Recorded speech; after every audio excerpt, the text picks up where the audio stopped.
Welcome to the Alpha Strike 350 Tabletop Simulator mod tutorial. In this video I'll be talking about tools used during gameplay. So at this point we'll pretend that it's already a setup game. I only have 2 mechs, but we'll just pretend. At this point, what you would want to do is click the Player Overlays button, and this creates a overlay for use by the players and brings the game clock up for you to start. Now you'll notice no player overlay on my screen, and that is because I am player white. So if you want to see the overlays, you should be sitting in one of the allotted seats. So if I was player red, I would get the red player overlay, and you can see there is a picture of some mechs. It's just to let you know that the overlay is on. And then you can scroll it around to put it anywhere on your screen that you would like. Now what this overlay actually does is if you have any units loaded in from the mech bay where we put the card link on it, then when you mouse over it, it will change to that card, and it works for just whichever ones. So if you ever need to reference anything on the card, you can just mouse over. There's no need to scroll back and look at the actual card. In fact, you should not need to use these cards for anything if you're using all of the tools. And the next thing we'll talk about is the HP bars. So you'll notice there's an HP bar above the mech. If you don't like how they look aesthetically, there is an toggle HP's bar button, which makes them all go away, and then you can click it again, and they're all visible.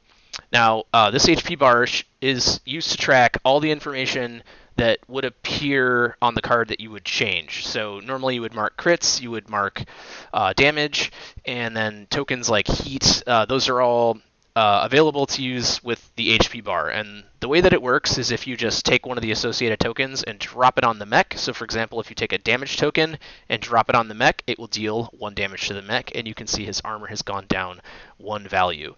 And that works similarly for dice. If you're walking, you just drop a white dice and it will automatically move to the correct TMM.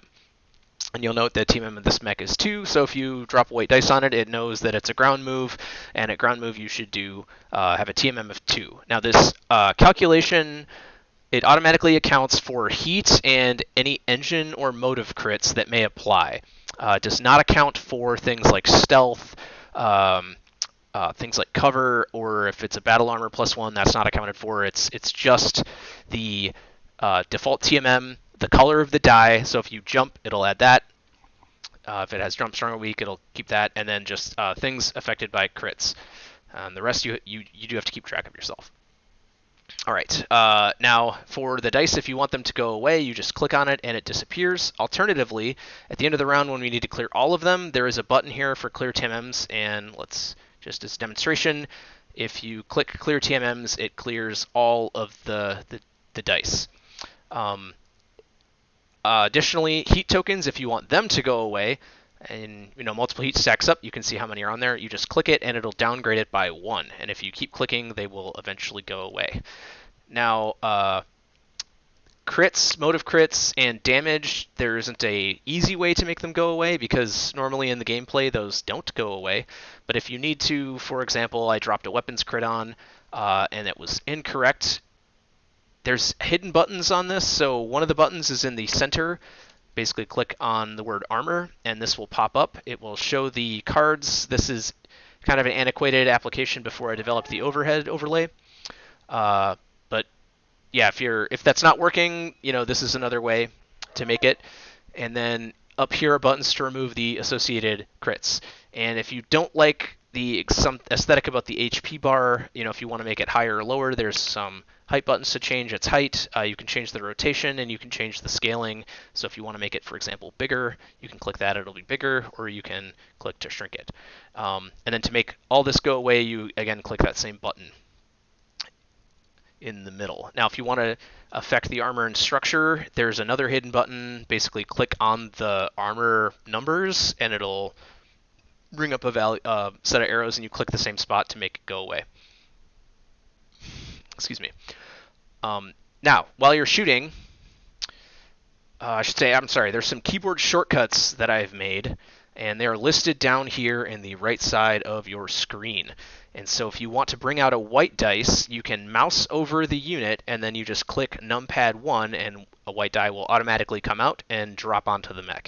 And that is true for all the dice colors, heat tokens, and then damage tokens. Now, in addition, So if click damage, a token will come up and hit him for 1 damage. Now there is an additional option where if you want to make a mech shoot another mech because it's fun, you can drag select so that it's highlighted the mech that will do the shooting, and then mouse over the mech that is getting shot and hit the same num6, and it will just shoot. And so if you roll a 3 damage attack, you can go 1, 2, 3 and shoot him 3 times, and it looks kind of neat.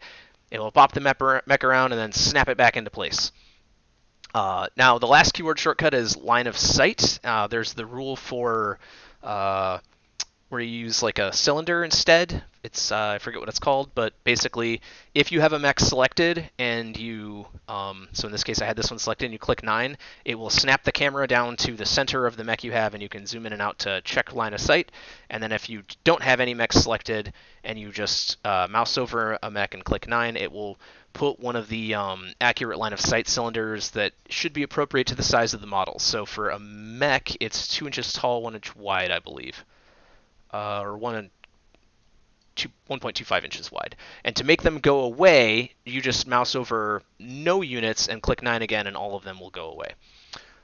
So yeah, if you want the accurate line of sight tool, or I forget what it's actually called, but yeah, it's 9. So if you mouse over, again, highlight a model, and then click, and it will snap your camera to the right place. And then, if you don't want the cylinder there, then you have to either scroll in or out so that you're not mousing over your own model, and then just click somewhere, and then they'll all go away, and then you can, look from there.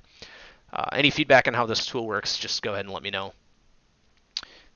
So then the last tool I have is the dice roller. Now I understand this box looks kind of goofy, but it was the box I had available at the time.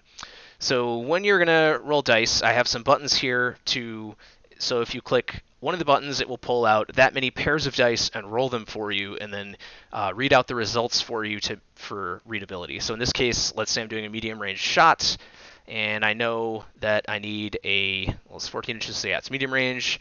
Let's say I'm skill 4, so that's what, a 8 to hit, I believe, because the TMM's 2. Yep, so we need an 8 to hit.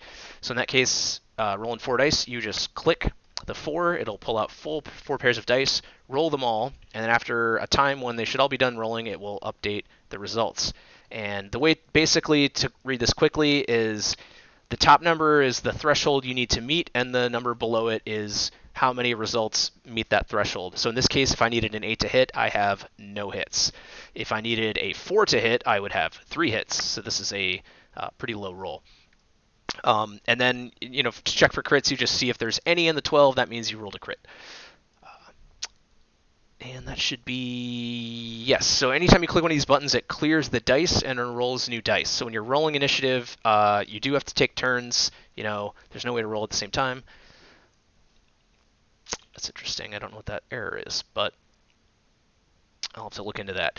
Anyway, that should be most of the tools. Let me check. Overlays, TMM. Yeah, that should be all the tools you need. Now, tokens should only interact with, so like the motive shouldn't work on a mech because mechs don't have, motive crits. All that should be nested in with if it does, if something interacts when it shouldn't, that is unintended. But yes, that should cover all the gameplay tools you need to play the game. All right, yep, that concludes this video.